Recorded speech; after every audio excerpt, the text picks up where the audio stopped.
Amados, bom dia, paz seja com todos. Gostaria de, nesta manhã, fazer uma rápida meditação para a gente no Evangelho de São Mateus, no capítulo de número 8, São Mateus, capítulo 8, a partir do verso 18, nós vamos ler até o verso 22. Como devemos seguir a Jesus, é o título. E diz assim: E Jesus, vendo em torno de si uma grande multidão, ordenou que passassem para outra margem. E aproximando-se dele um escriba, disse: Mestre, onde quer que fores, eu te seguirei. E disse Jesus: As raposas têm covis, e as aves do céu têm ninhos, mas o Filho do Homem não tem onde reclinar a cabeça. E o outro de seus discípulos lhe disse: Senhor, permite-me que primeiramente vá sepultar meu pai. Jesus, porém, disse-lhe: Segue-me e deixa que os mortos sepultem os seus mortos. Amados, Jesus estava aqui falando, na verdade, sobre o chamado das pessoas.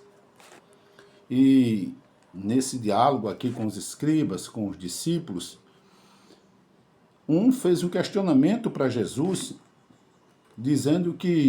pedindo permissão para seguir a Jesus. Jesus então disse que ele deixasse tudo, mostrou que o Filho do Homem não tinha onde reclinar a cabeça, mostrou a realidade, e disse que seguisse a Jesus.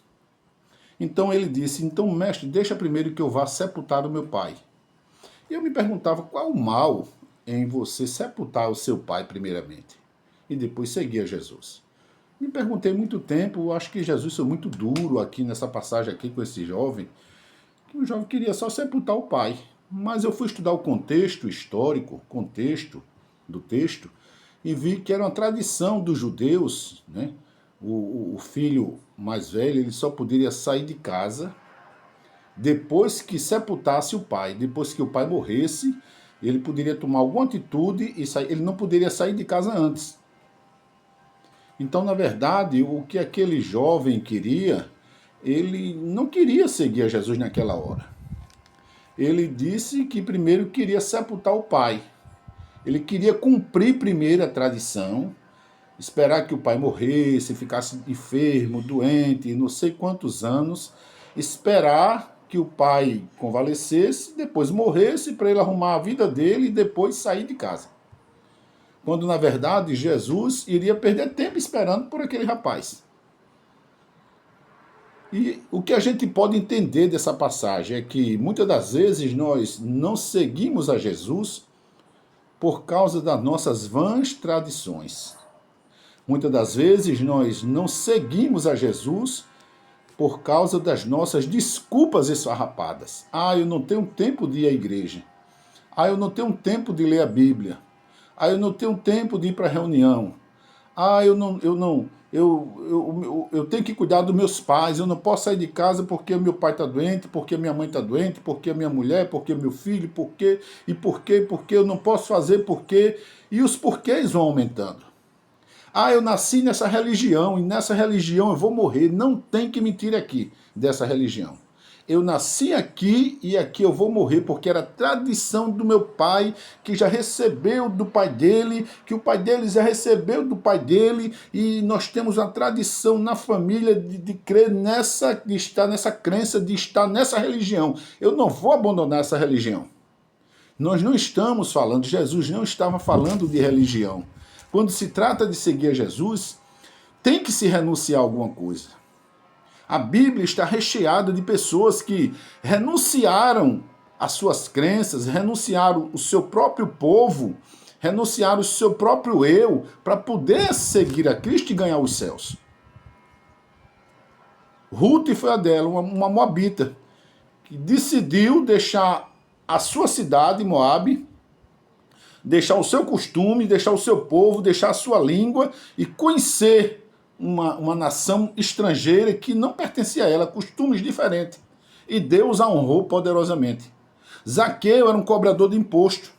Ele teve que abandonar sua vã maneira de viver, sua inútil maneira de viver, cobrando, defraudando imposto das pessoas, cobrando a mais, se corrompendo, e agora receber a Cristo dentro da sua casa. E no outro dia, ele quebrou todos os paradigmas e disse: olha, mestre, se eu defraudei, se eu fiz, se eu vou restituir 4 vezes mais.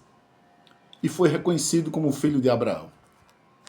Nós temos pessoas que decidiram seguir os seus próprios caminhos e não renunciar, que foi Orfa, amiga de Ruth. Decidiu voltar para o seu povo, para a vida de Moabe, voltou e ficou na mesma e desapareceu.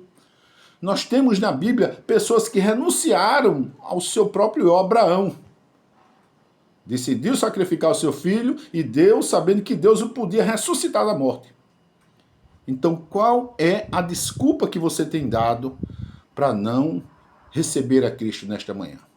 Eu não posso, eu acredito em fulano, eu acredito em determinada religião, eu nasci nessa religião, eu não posso abandonar essa religião, eu não posso decepcionar os meus pais, eu não posso decepcionar a minha mulher, eu não posso decepcionar o meu irmão, eu não posso. E nós vamos ficando presos no não posso. Jesus disse para aquele jovem: olha, vem, segue-me. Ele disse: permite-me primeiro que eu vá sepultar o meu pai. Era uma desculpa esfarrapada. O pai dele estava vivo, estava bem, ele queria passar mais tempo, cumprir o ritual, cumprir o que determinava o ritual deles, a tradição deles, sair velhinho de casa e se perdeu no tempo. Que nesta manhã, amados, nós tenhamos a coragem de romper com as amarras que nos prendem à vida eterna, que nos separa da vida eterna.